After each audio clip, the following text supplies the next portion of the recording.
श्री शिवाय नमस्तुभयम। दोस्तों, जैसा कि आप सभी लोग जानते हैं कि 1 फरवरी 2026 रविवार को पड़ रही है माघ महीने की पूर्णिमा तिथि, जो बहुत ही खास है।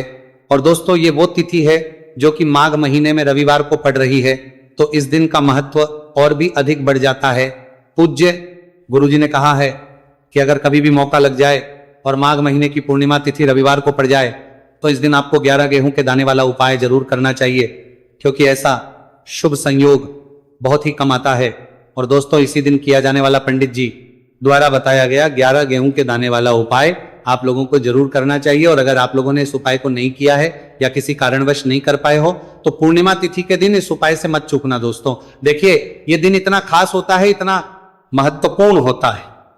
देखा गया है कभी कभी बड़े पूजा पाठ अनुष्ठान से जो मनोकामना पूर्ण नहीं होती है, वो माघ महीने के रविवार के दिन एक छोटे से उपाय करने से ही आपकी मनोकामना पूर्ण हो जाती है।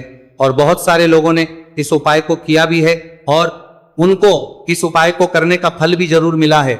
अगर आप लोग भी इस उपाय को रविवार पूर्णिमा तिथि के दिन करना चाहते हैं तो आप इस उपाय को पहले अच्छे से समझ लेना, सुन लेना, उसके बाद करना। आपको इस उपाय का फल जरूर मिलेगा, करना, आपकी सभी मनोकामनाएं पूरी हो जाएंगी। दोस्तों, हम आपको यहां पर बता दें कि ये जो 11 गेहूं के दाने वाला उपाय है, यह उपाय पंडित जी ने अपनी अभी की शिव महापुराण की कथा में ही बताया है। और इस उपाय को करने से आपके घर में चाहे किसी भी प्रकार की दुख और समस्या क्यों ना चल रही हो, आपको उसका कारण भी नहीं पता है कि भाई ये समस्या किस कारण से चल रही है, उसका कुछ भी कारण हो सकता है। जैसे पितृदोष हो सकता है, काल सर्प दोष हो सकता है, या किसी भी तरह का मंगल दोष भी हो सकता है, और भी बहुत के दोष होते हैं, कुछ भी हो सकता है। पर आपको इस उपाय को करने के लिए अपने दोष को पता लगाने की भी जरूरत नहीं है। आपके घर में किस कारण से इतनी दुहक और परेशानी आ रही है, वह भी आपको पता लगाने की जरूरत नहीं है। बस रविवार के दिन इस उपाय को कर लेना, क्योंकि इसी एकमात्र उपाय को करने से आपके पूरे घर परिवार में सुख और शांति हो जाएगी। आपके घर में अच्छे अच्छे काम होने लगेंगे। आपकी जो भी मनोकामना होगी वो आपको करना कैसे है, किसको करना है, किस समय करना है और कैसे करना है। देखो, उपाय बिल्कुल आसान है, बस समझने वाली बात है। ध्यान से समझिए, उसके बाद ही आप लोग जो है इस उपाय को जरूर कीजिएगा। लेकिन उससे पहले जो भी मेरे भाई मेरी प्यारी बहनें आज चैनल पर पहली बार आए हैं या मेरी आवाज आज पहली बार सुन रहे हैं, अगर आप भी महादेव के सच्चे भक्त हैं तो वीडियो को लाइक और चैनल को सब्सक्राइब जरूर कर लें और कमेंट बॉक्स में लिखे हर हर महादेव, जय भोलेनाथ। अब सबसे पहली चीज हम लोग ये समझते हैं कि इस 11 गेहूं के दाने वाले उपाय को इस पूर्णिमा तिथि के दिन किसको करना है। तो देखिए, इस उपाय को घर के सभी सदस्यों को करने की बिल्कुल भी जरूरत नहीं है। घर में से कोई एक मुख्य बड़ा सदस्य ही इस उपाय को करेगा तो उस घर परिवार के सभी सदस्यों को इस उपाय को करने का फल मिल पर वो बड़ा सदस्य कौन होगा, कौन व्यक्ति इस उपाय को करेगा। तो यहां पर देखिए, हम आपको बता दें, घर की जो बड़ी माताएं बहनें होंगी, घर की बड़ी माताओं बहनों में से कोई भी एक माता बहन इस वाले उपाय को कर सकती है। अपने पूरे घर परिवार के लिए घर में सभी सदस्यों को इस उपाय को करने की जरूरत नहीं है। मात्र घर की जो बड़ी माताएं बहनें हैं उनमें से कोई भी एक माता बहन इस वाले उपाय को करेगी, उसके घर परिवार के पूरे सदस्यों को इस उपाय का फल मिलेगा।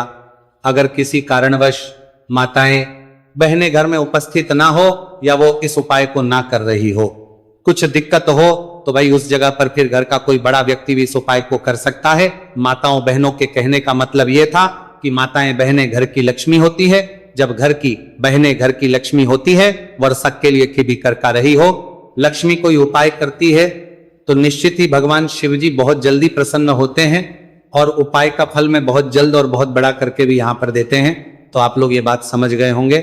अब हम ये बात समझते हैं इस वाले उपाय को हमें करना किस समय है। इस 11 गेहूं के दाने वाले उपाय को हमें इस रविवार पूर्णिमा तिथि के दिन करना किस समय है।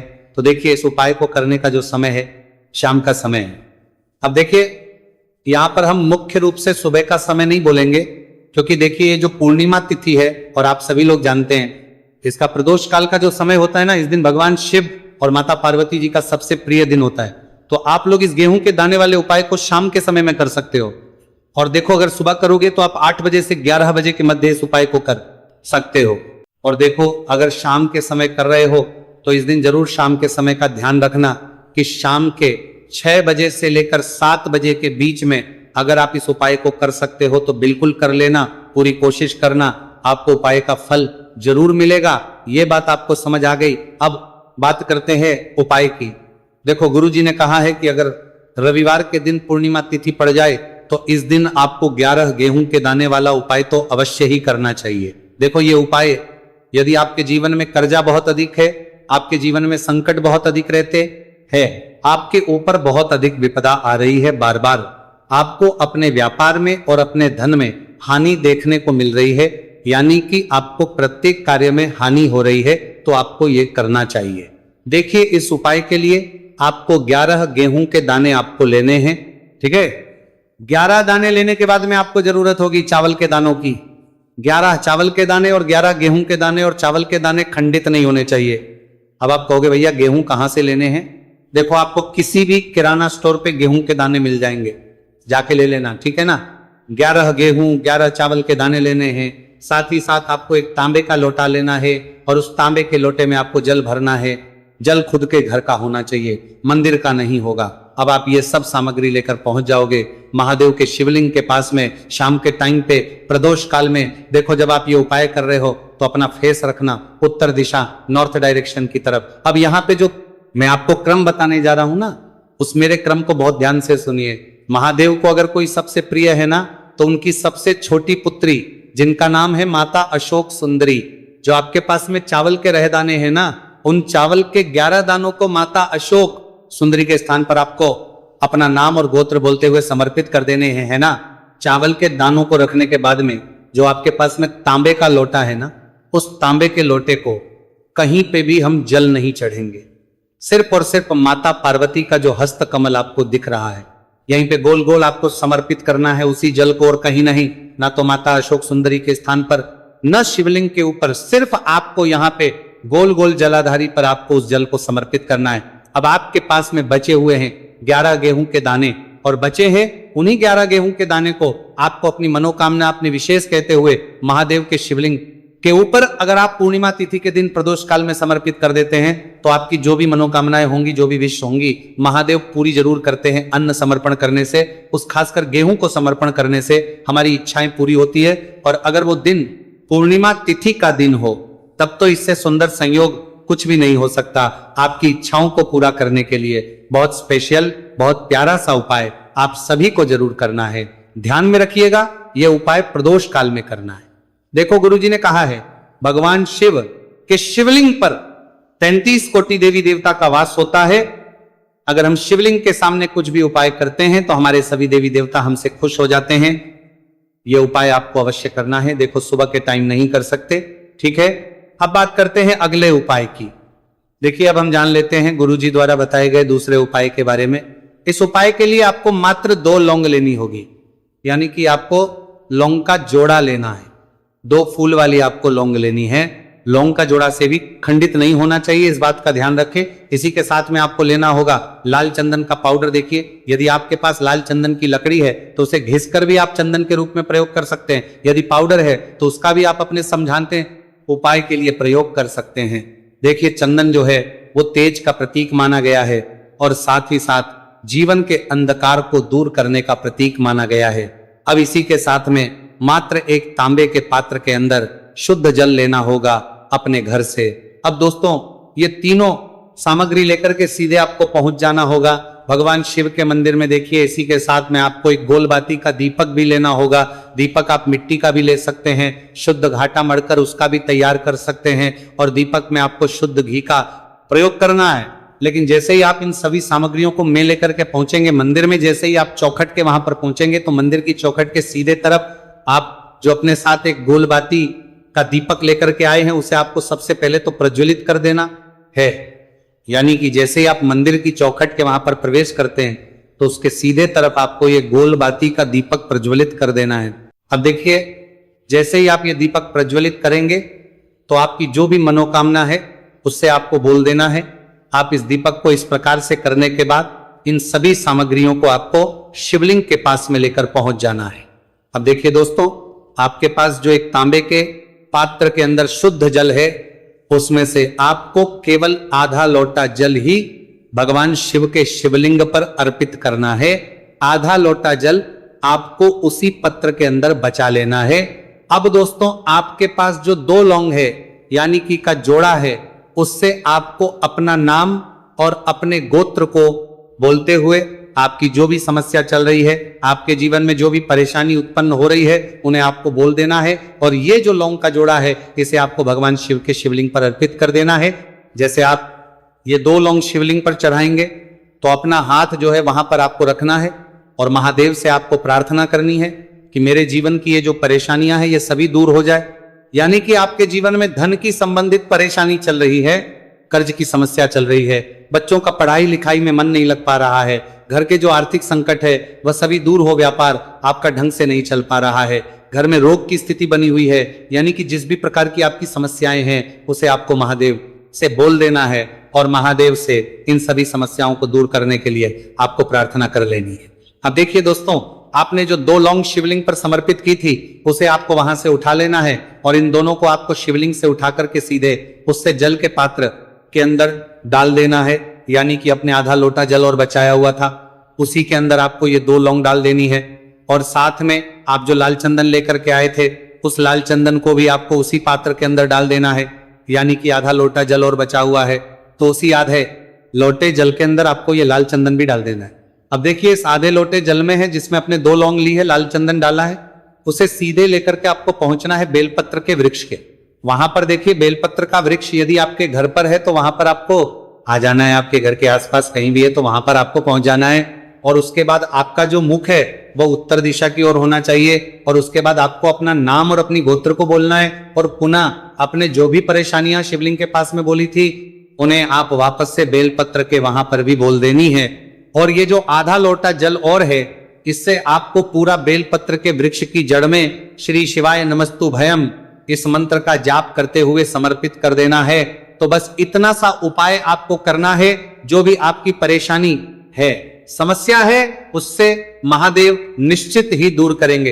अब दोस्तों, हम जान लेते हैं तीसरे चमत्कारी और विशेष उपाय के बारे में। देखिए, यह उपाय बहुत ही है, क्योंकि इस उपाय से आपके जीवन में तेज की वृद्धि होगी, यानी कि जीवन से जितना भी अंधकार ही वो सभी दूर करे होगा।